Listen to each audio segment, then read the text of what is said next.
오늘 우리에게 주시는 하나님 말씀은 요한복음 1장 6절에서 8절까지 말씀입니다. 하나님께로부터 보내심을 받은 사람이 있으니 그의 이름은 요한이라. 그가 증언하러 왔으니 곧 빛에 대하여 증언하고 모든 사람이 자기로 말미암아 믿게 하려 함이라. 그는 이 빛이 아니요 이 빛에 대하여 증언하러 온 자라. 아멘. 우리는 이제 지난주부터 요한복음 말씀을 이제 살펴보기 시작했습니다. 지난주에는 이제 요한복음 1장 1절에서 5절까지 말씀을 통해서 이제 이 땅에 빛으로 오신 예수님에 대해서 우리가 생각을 해봤었죠. 예수님께서는 이제 그 긴 기다림 끝에 이제 인간을 구원하기 위하여 생명을 가지고 이 땅에 빛으로 오셨습니다. 그런데 이제 어둠에 있는 사람들이 이제 빛이 이 땅에 오셨다는 것을 깨닫지 못하고, 그리고 예수님이 빛으로 이 땅에 오셨다는 것을 이제 알지 못했다라고 지난주 말씀에서 우리가 이제 살펴봤었죠. 그래서 이제 사도 요한이 예수님이 메시아다, 예수님이 이제 그리스도다라는 사실을 이제 알리기 위해서 요한복음을 쓰게 되었고, 그 내용이 이제 1장 1절에서 5절까지 말씀에 기록되어 있었습니다. 오늘 이제 우리는 이 세례 요한을 통해서 예수님을 전하기 원하시는 하나님이 어떤 일을 행하시는지를 생각해 보려고 합니다. 그리고 이제 우리가 세례 요한을 본받아서 이제 하나님의 뜻을 이루는 사람이 되기 위해서 우리가 어떤 일을 해야 하는지, 어떠한 마음을 가져야 하는지 생각해 보는 시간을 가지려고 합니다. 요한복음 1장에는 이제 세례 요한에 대한 말씀이 나옵니다. 그런데 이 세례 요한에 대한 말씀이 이렇게 한 곳에 다 모여서 나오지 않아요. 되게 좀 띄엄띄엄 떨어져서 나오게 됩니다. 이제 오늘 우리가 읽은 이 요한복음 1장 6절에서 8절까지 말씀에 이제 세례 요한에 대한 이야기가 나오고, 또 좀 지나서 15절에 또 세례 요한에 대한 이야기가 나오게 됩니다. 그리고 이제 그 뒤에 나오는 19절부터 34절까지 말씀에서 이제 세례 요한에 대한 이야기가 나오게 되죠. 보통 성경이 일반적으로 한 사람에 대해서 언급을 할 때는 보통 이렇게 그 이야기들을 모아서 쭉 언급을 하고 그 다음 이야기로 넘어가고 보통 이렇게 진행이 됩니다. 그런데 세례 요한에 대한 이야기는 좀 이렇게 띄엄띄엄 떨어져서 이렇게 기록이 되어 있는 것을 이제 우리가 보게 되죠. 그렇게 되어 있는 이유는 세례 요한을 기록한 이유가 좀 다르기 때문에 그래요. 그러니까 첫 번째 나오는 6절부터 8절까지 말씀, 그리고 15절, 그리고 19절부터 34절까지 말씀에 나오는 세례 요한이 동일한 인물로 언급이 되지만 그때마다 세례 요한을 기록하는 이유가 다르기 때문에 다 떨어뜨려져 있다라고 하는 것이죠. 먼저 이제 오늘 우리가 읽은 6절부터 8절까지 말씀, 그리고 이제 15절에 대한 말씀은 세례 요한을 위해서 기록된 말씀이 아니라 예수님을 설명하는 말씀입니다. 근데 예수님이 주인공인 말씀 속에서 예수님을 설명하기 위해서 세례 요한을 기록해 놓고 있기 때문에 굳이 세례 요한을 모아서 기록할 필요가 없는 것이죠. 예수님을 설명하기 위해서 그때 필요한 세례 요한에 대한 설명을 이제 적은 것이기 때문에 좀 이렇게 3절씩 떨어져서 이렇게 기록되어 있는 것을 우리가 보게 되고요. 그리고 이제 19절부터 34절까지 말씀은 진짜 세례 요한을 소개하기 위해서, 세례 요한이 한 말과 사역을 소개하기 위해서 기록된 말씀이기 때문에 이렇게 모여서 이렇게 19절부터 34절까지 길게 기록되어 있다라고 이제 볼 수가 있는 겁니다.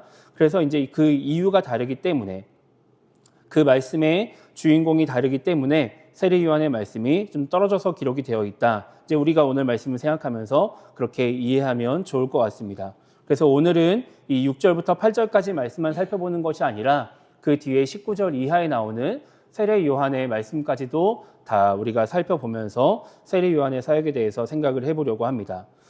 지난주 우리가 읽었던 말씀, 이제 마지막 5절 말씀은 이렇게 기록하고 있죠. 빛이 어둠에 비치되 어둠이 깨닫지 못하더라. 그러니까 어둠에서 깨닫지 못하는 사람들의 모습을 기록하면서 말씀이 마무리가 됩니다. 그리고 이제 그 이어서 6절 말씀은 이렇게 기록하고 있습니다. 하나님께로부터 보내심을 받은 사람이 있으니 그의 이름은 요한이라, 이렇게 말씀하고 있죠.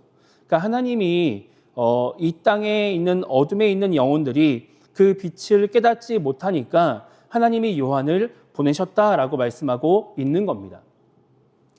하나님은 이제 예수님이 이 땅에 계시는 동안 어둠이 이제 빛을 깨닫지 못할 거라는 것을 이미 알고 계셨어요.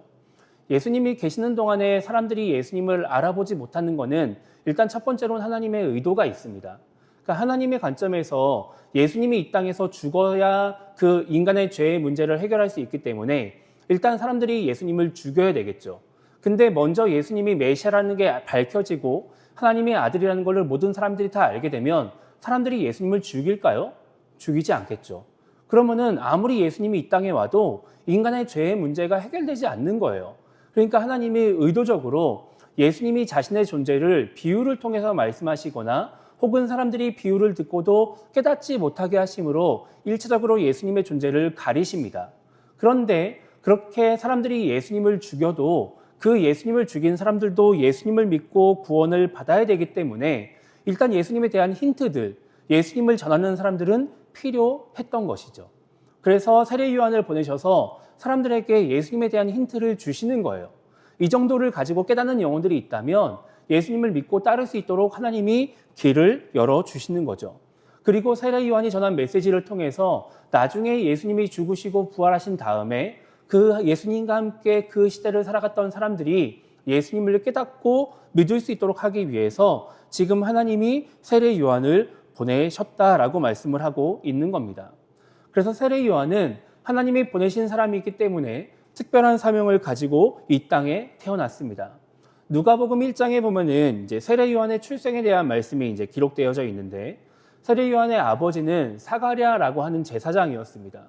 누가복음 1장에 보면은 하나님 말씀을 잘 따라서 율법과 계명을 지키는데 흠이 없는 사람이었다라고 기록을 하고 있죠.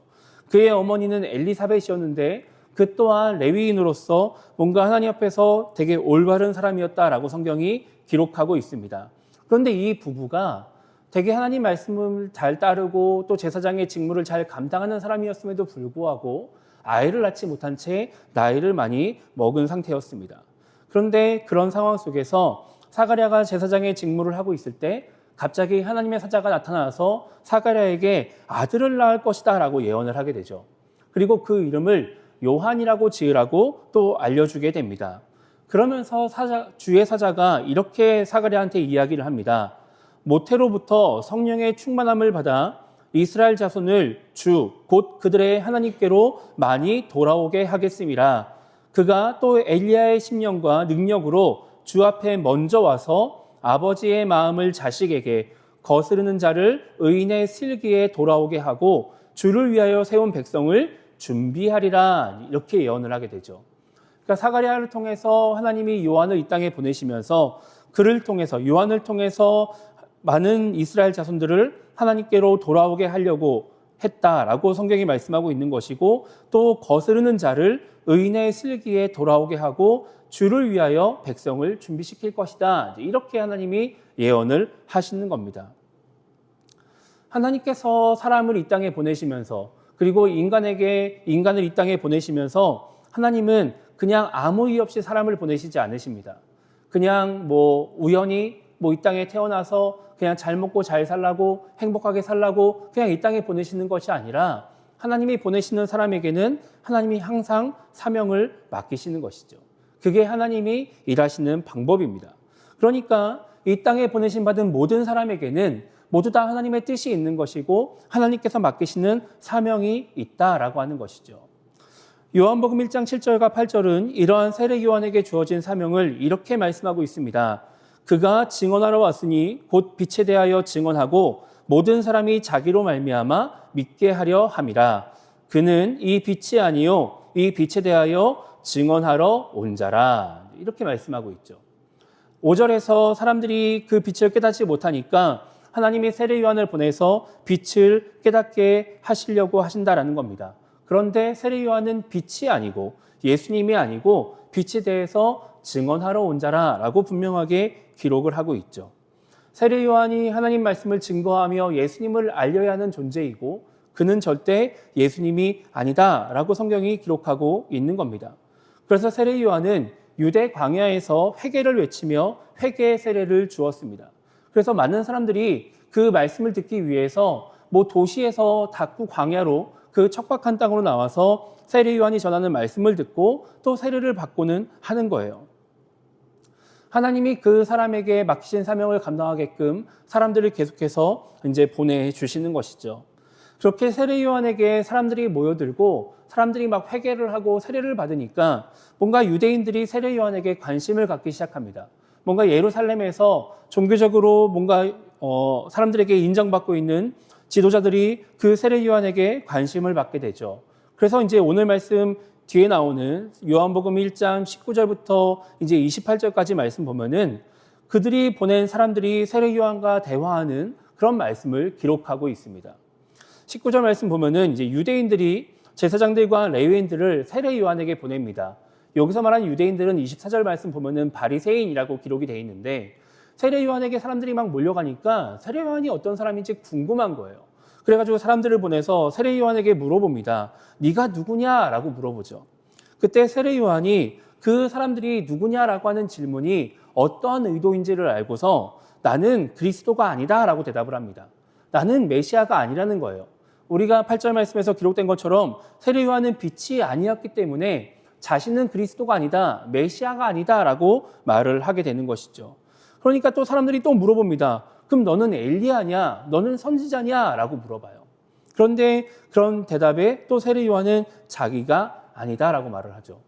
자꾸 사람들이 세례 요한한테 네가 누구냐라고 물어보는데 자꾸 나는 아니다, 나는 그리스도도 아니고 엘리야도 아니고 선지자도 아니고 나는 너희가 말하는 그런 사람이 아니다 라고 대답을 하니까 막 사람들이 답답한 거예요. 막 답답한 거죠. 그러니까 22절 말씀 보면은 이렇게 이야기를 합니다. 누구냐? 우리를 보낸 이들에게 대답하게 하라. 너는 내게 대하여 무엇이라 하느냐라고 물어봅니다.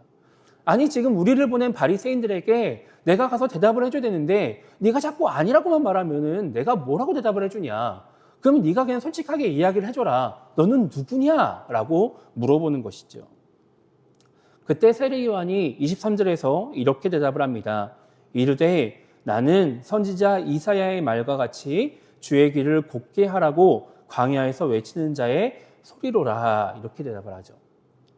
여러분 이 당시 세례 요한이 갖고 있는 위치가 단순히 그냥 뭐 광야에서 뭐 외치는 소리다. 뭐 본인은 그렇게 표현을 하지만 이게 지금 세례 요한의 위치가 우리가 그냥 말씀에서 읽는 것보다 훨씬 더 사람들에게 인정받고 높임을 받는 위치였음을 우리가 이제 알게 됩니다.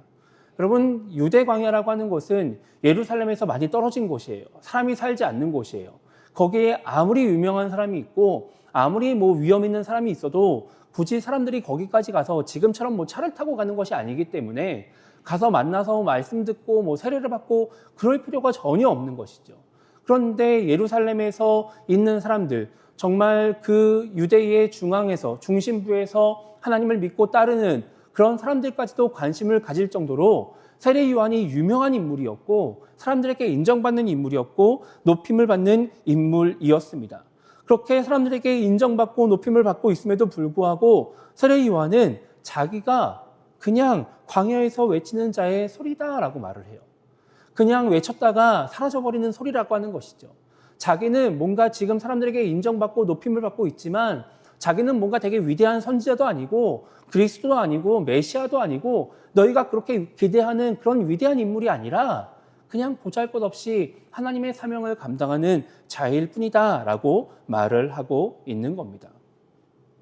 세례 요한이 그렇게 높임을 받고 뭔가 사람들에게 인정받음에도 불구하고 자신의 존재를 정확하게 고백할 수 있었던 이유는 자기가 어떤 사람인지 알고 있었기 때문에 그런 것이죠. 자기가 하나님께 보내심을 받은 사람이라는 것, 자기는 그저 주의 길을 예비하기 위해 보냄받은 사람이라는 것, 자기는 자기를 드러내는 사람이 아니라 예수님을 드러내야 될 사람이라는 것을 분명하게 알고 있었기 때문에 세례 요한은 사람들의 질문에도 그렇게 몰려오는 사람들을 바라보면도 불구하고 흔들리지 않고 자기의 사명을 감당할 수 있었던 것입니다. 그래서 세례 요한은 요한복음 1장 26절과 27절에서 이렇게 증언을 합니다. 요한이 대답하되 나는 물로 세례를 베풀거니와 너희 가운데 너희가 알지 못하는 한 사람이 섰으니 곧 내 뒤에 오시는 그이라. 나는 그의 신발끈을 풀기도 감당하지 못하겠노라. 이렇게 고백을 하죠. 내가 지금 너희에게 물로 세례를 베푸는 것, 너희는 지금 이것이 좋다고 나에게 막 찾아오고 내 말씀을 듣고 뭐 은혜 받고 그렇게 하지만 지금 이게 중요한 게 아니라 내 뒤에 성령으로 세례를 베푸시는 그분이 오실 건데 그분이 나보다 훨씬 더 위대하신 분이다. 나는 그분에 비하면 지금 너희에게 인정을 받고 있지만 나는 그분의 신발끈을 풀기조차 못할 만큼 나는 하찮은 존재다. 그러니까 나를 보지 말고 그분을 기다려라 라고 세례 요한이 말을 하고 있는 겁니다. 세례 요한이 자신이 어떤 존재인지, 자신의 정체성이 무엇인지, 그리고 그런 자신에게 주어진 사명이 무엇인지를 잘 알고 있었기 때문에 그는 끝까지 흔들리지 않고 예수님을 전하고 예수님을 증거할 수 있었다라고 하는 것이죠.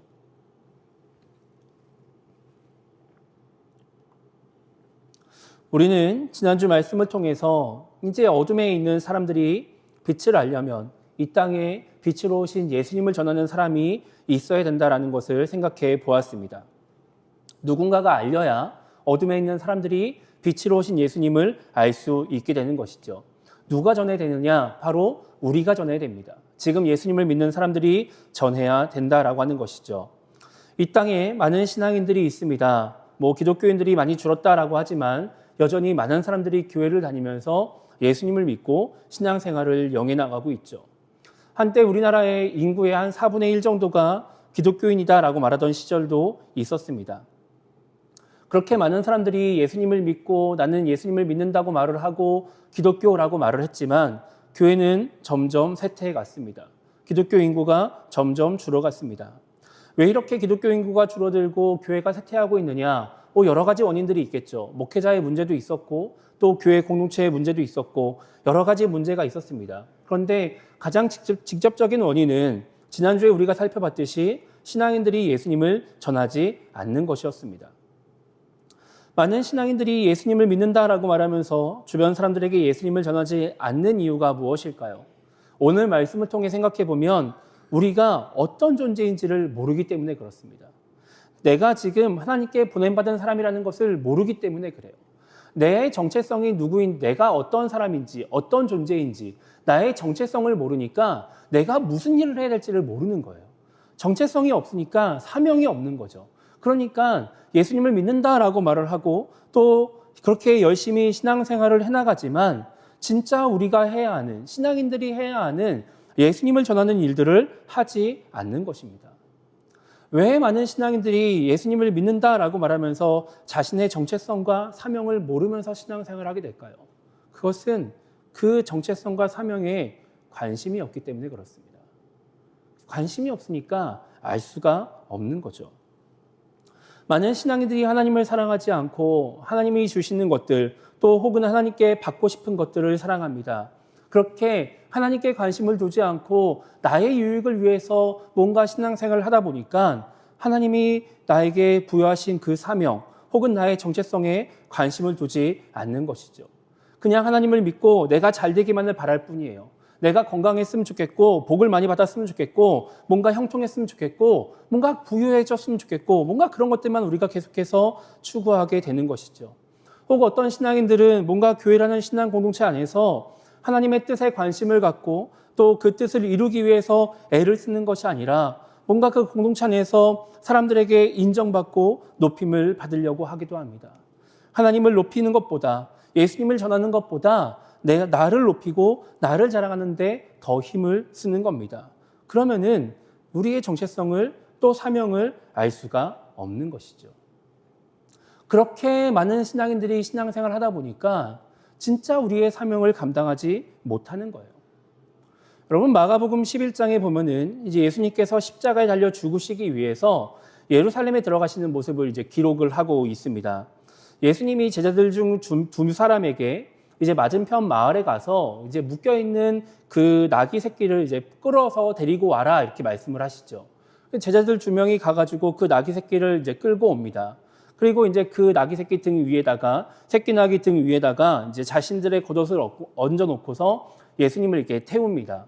그리고 이제 예수님과 같이 그 예루살렘에 이렇게 들어가는 거예요. 예수님이 이제 새끼 나귀를 타고서 예루살렘에 들어가시는데 막 사람들이 나와가지고 막 길가에다가 자신들의 옷을 깔고 뭐 나뭇가지를 깔고 막 그러면서 예수님을 찬양하기 시작합니다. 막 찬양하면서 예수님이 그 예루살렘에 들어가시는 장면이 마가복음 11장에 나오죠. 여러분 이 말씀을 읽으면서 혹시 그 예수님을 등에 태우고 가는 새끼 나귀 입장에서 한번 생각해 본 적 있으신가요? 여러분, 새끼 나귀가 태어나서 한 번도 사람을 태워보지 않았습니다. 그리고 나서 매어가지고 그냥 주인이 주는 밥 먹으면서 자라고 있는데 갑자기 어떤 사람들이 막 오더니 자기를 데리고 가는 거예요. 어디로 가는지 모르고 그냥 끌려가는 거죠.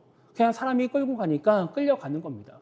갔더니 사람들이 자기 위에다가 옷을 깔고 그리고 어떤 사람을 태우는 거예요. 좀 무겁지만 그래도 그냥 뭐 가라니까 뭐 그냥 가는 거죠. 그렇게 막 터벅터벅 길을 걸어가고 있는데 갑자기 막 사람들이 나오더니 막 길가에다가 옷을 깔고 나뭇가지를 깔고 자기가 흙바닥을 못 밟게끔 막 하는 거예요.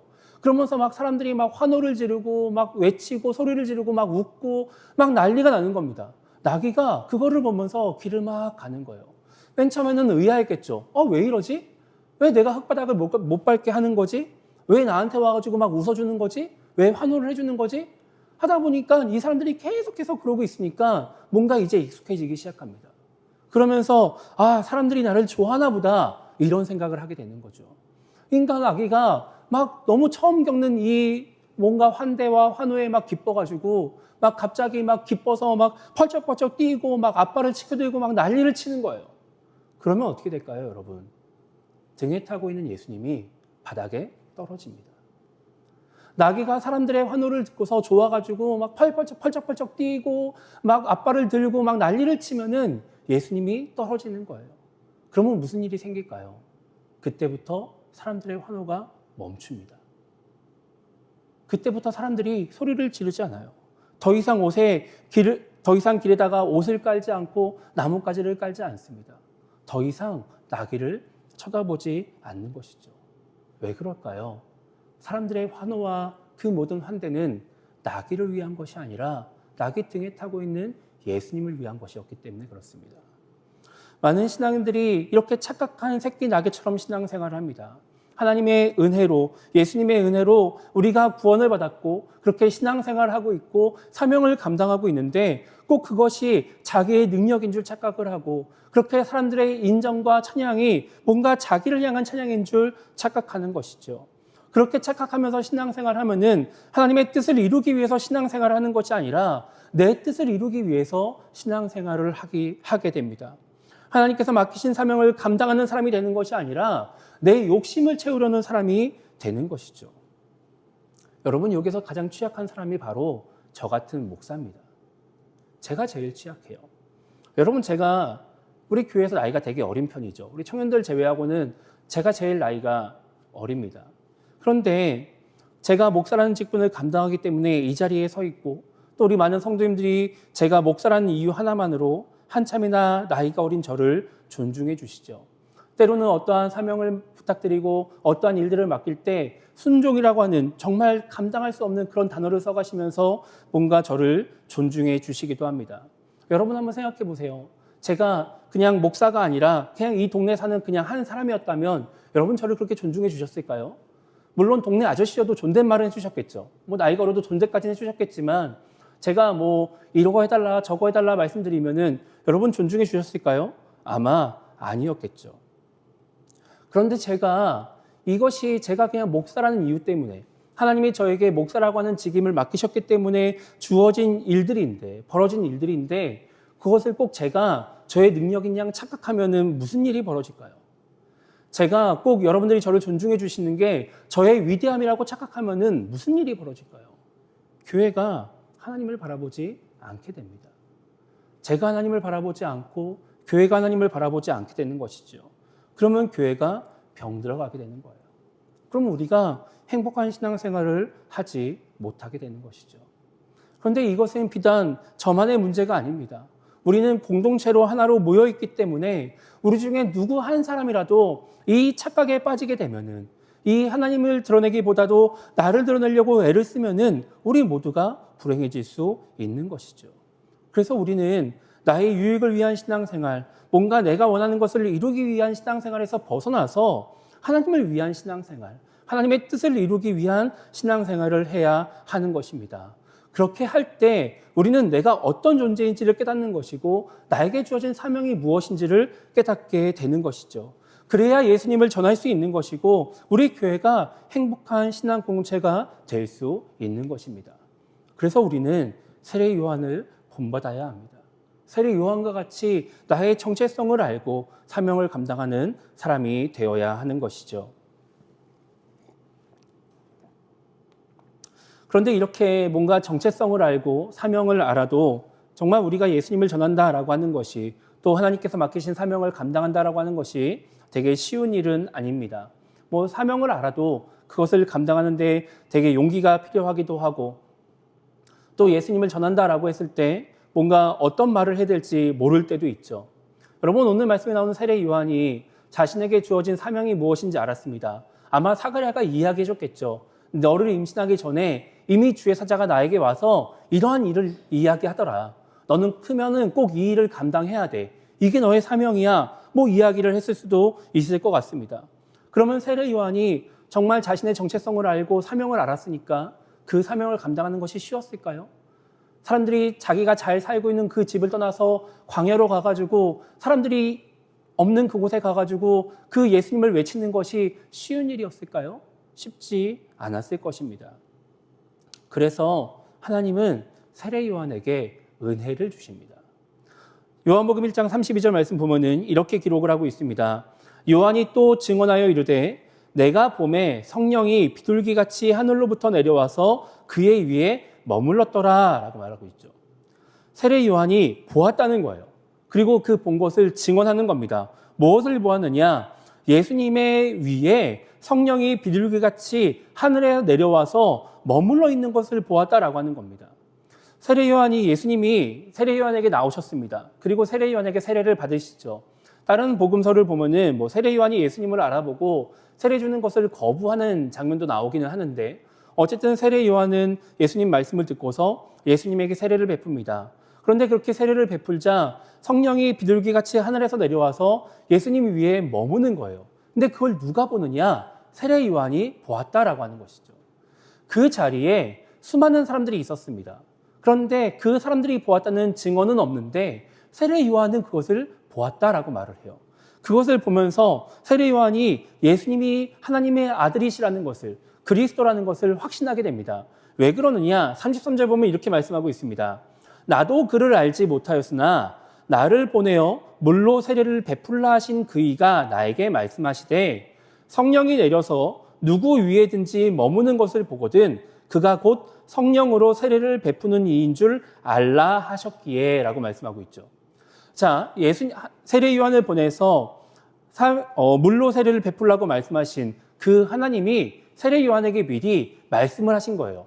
네가 세례를 베풀다가 혹시 누구 머리 위에 성령이 내려서 머무는 것을 보면은 그 사람이 곧 메시아야 라고 하는 것을 알려주셨다고 하는 거예요. 근데 세례 요한은 그 사람이 누군지 몰라요. 하나님이 예수다라고 말씀하신 적도 없고 뭐 나사렛에서 온 사람이다라고 말씀하신 적이 없어요. 그냥 그런 사람이 있을 거야. 알고만 있어라고 말씀하시는 거예요. 그것을 알면서 세례 요한이 세례를 베풀고 있는데 진짜 그 상황이 자기 눈앞에 탁 보인 거죠. 그러니까 그전까지는 예수님이 누구인지도 몰랐고 그 사람이 누구인지도 몰랐지만 내가 하나님이 나에게 말씀하신 것을 실제로 눈으로 보니까 내가 이분을 증언할 수밖에 없게 되었다라고 말을 하는 겁니다. 그래서 34절에서 세례 요한은 이렇게 말을 하죠. 내가 보고 그가 하나님의 아들이심을 증언하였노라 이렇게 말을 합니다. 세례 요한이 예수님이 진짜 이 땅에 오셨다는 것을 보지도 않고 그냥 아무것도 모르는 채로 하나님이 너 이런 말 해 라고 해서 예수님을 전한 것이 아니라 세례 요한이 직접 그 성령이 예수님 머리 위에 임하시는 것을 보고 하나님의 아들이심을 확신하고 그리고 증언을 하였다라고 하는 것이죠. 하나님이 세례 요한에게 사명을 맡기시면서 예수님을 알리라고 사명을 맡기시면서 그냥 무작정 가서 전해라. 야 그냥 나가야 돼. 그냥 해야 돼. 라고 말씀하신 것이 아니라 그 예수님을 직접 보게 하는 예수님이 심을 확신하게 만드는 증거를 보게 하는 은혜를 주셨다라고 하는 겁니다. 그리고 그것을 가지고 사명을 감당하게 하시는 거예요. 세례 요한이 보았으니까 증언할 수 있게끔 하나님이 만들어 놓으셨다라고 하는 것이죠. 여러분 하나님이 우리에게 사명을 주시고 그 예수님을 전하라고 말씀하시면서 우리에게 아무런 증거도 없이 아무런 은혜도 없이 그냥 무조건 그 사명을 감당하라고 하지 않으세요. 하나님은 우리가 그 사명을 감당할 수 있도록 우리에게도 은혜를 주십니다. 하나님은 그 은혜를 가지고 사명을 감당하게끔 하시는 거죠. 여러분, 예수님의 제자 중에 한 사람인 도마는 그 예수님의 부활하신 모습을 보지 못했습니다. 이제 11명이죠. 11명 중에 이제 유일하게 혼자만 예수님의 부활을 보지 못했어요. 그래서 요한복음 20장에 보면은 다른 제자들이 부활하신 예수님을 봤다고 말을 할 때 도마는 자신을 믿을 수가 없다라고 말을 하죠. 내가 그 못 박힌 그 손바닥에, 손자국에, 못자국에 내가 손가락을 집어넣어 보지 않으면, 그 예수님의 그 창에 찔린 옆구리에 내 손을 넣어보지 않으면 나는 믿을 수가 없다라고 당당하게 말을 합니다. 그렇게 도마가 예수님의 제자들과 이야기를 나누고 난 다음에 8일 뒤에 예수님이 도마에게 나타나십니다. 그리고 도마에게 손가락을 넣어보고 옆구리에 손을 넣어봐라 라고 말씀하시죠. 그러면서 도마에게 이렇게 말씀하십니다. 그리하여 믿음 없는 자가 되지 말고 믿는 자가 되라 라고 말씀하세요. 하나님 입장에서 보기에, 예수님 입장에서 보기에 지금 다른 제자들의 말을 듣고도 믿지 않는 도마는 괘씸한 사람이에요. 예수님의 그 모든 기적을 다 쫓아다니면서 3년 반 동안 본 도마가, 부활하신 그 부활에 대한 약속의 말씀을 들은 이 도마가 부활하셨다고 하는 자신과 함께 했던 그 다른 제자들의 말을 듣고도 믿지 않는 것은 나쁜 일이죠. 예수님의 관점에서 바라봤을 때 그냥 도마는 그냥 아웃시키고 버려버리고 너는 내 사명 감당하지 마 라고 할 수 있는 사람입니다. 그런데 예수님은 도마에게 사명을 맡기셨기 때문에, 예수님을 증거하는 사명을 도마가 감당해야 되기 때문에 직접 나타나셔가지고 도마가 원하는 대로 그 못자국에 손가락을 넣어보고 옆구리에 손을 넣어보라고 말씀하세요. 그렇게 해서 확신을 가지고 사명을 감당하라고 하는 것이죠. 내가 너에게 사명을 맡겼으니 너에게 사명을 감당할 수 있는 힘을 주겠다라고 하나님이 말씀을 하시는 겁니다. 여러분, 우리는 신앙생활 하면서 무수히 많은 하나님의 은혜를 경험했습니다. 엄청난 기적을 경험하지 않았다 하더라도 정말 우리가 하나님의 은혜다라고 말할 수 있는 그 소소한 경험들까지 우리는 다 경험을 했습니다. 기도하면 응답하시는 하나님을 경험했고, 정말 말씀대로 역사하시는 하나님을 경험해서 우리는 지금 이 자리에 나와서 예배하고 있는 것이죠. 하나님이 왜 우리에게 그런 은혜를 경험하게 하셨을까요? 우리가 하나님이 살아계신다는 것을 알게 하기 위해서 하나님이 우리에게 그 은혜를 경험하게 하신 것입니다. 하나님의 말씀인 성경이 정말 진리라는 것을 알게 하기 위해서 우리에게 그 많은 은혜들을 경험하게 하신 것이죠. 그리고 우리가 경험한 그것을 가지고 우리에게 주어진 그 사명을 감당하라고, 하나님의 뜻대로 살아가라고, 내 주변 사람들에게 내가 경험한 그 하나님을 전하라고, 예수님을 전하라고 하나님이 우리에게 그 은혜를 부어주신 것입니다. 우리가 전할 때 우리는 경험한 적이 없지만 그냥 성경에 이렇게 써있더라 라고 하는 말을 전하는 것이 아니라, 내가 경험한 하나님은 이렇더라, 내가 경험한 예수님은 이렇더라 라고 하는 할 말을 알려주기 위해서 하나님이 우리에게 그 은혜를 주신 것이죠. 우리는 그것을 전하면 되는 거예요. 뭔가 막 성경에 기록되어 있는 예수님에 대한 이야기 막 달달 외워가지고 막 전하는 것이 아니라, 뭔가 엄청난 훈련을 받아가지고 막 조리 있게 말하는 것이 아니라, 그냥 하나님이 나에게 주신 그 은혜, 그거를 알리면 되는 것이죠. 하나님이 그거라고 우리에게 은혜를 주신 것입니다. 우리가 하나님께서 맡기신 사명을 감당하는데 부담을 가질 필요가 없어요. 하나님은 다 사명을 감당할 수 있도록 힘과 능력과 은혜를 부어 주실 것입니다. 우리는 그것을 가지고 나아가기만 하면 되는 것이죠. 하나님은 여전히 이 땅의 어둠 속에 있는 영혼들에게 관심을 갖고 계십니다. 그들이 빛으로 오신 예수님을 알고 빛으로 나오기 원하십니다. 그러기 위해서 하나님은 먼저 우리를 예수님을 믿도록 인도하셨습니다. 세례 요한처럼 우리를 그들에게 보내시고 또 우리에게 사명을 맡기셨습니다. 그리고 우리가 그들에게 전할 수 있도록 우리에게 은혜를 베풀어 주셨죠. 이제 우리가 할 일은 세례 요한을 본받아서 나의 정체성과 사명에 관심을 가지고 그 사명을 감당하기 위해 나아가는 것입니다. 나에게 주신 은혜를 주변 사람들에게 이야기를 하고 예수님을 전하는 것이죠. 막연한 부담감과 또 두려움을 가지고 그 상황들을 바라보기보다 하나님을 바라보며 담대하게 그 맡기신 사명을 잘 감당하여 세례 요한과 같이 주변의 영혼들을 살리는데 귀하게 쓰임 받는 우리 모두가 되기를 주님의 이름으로 축복합니다.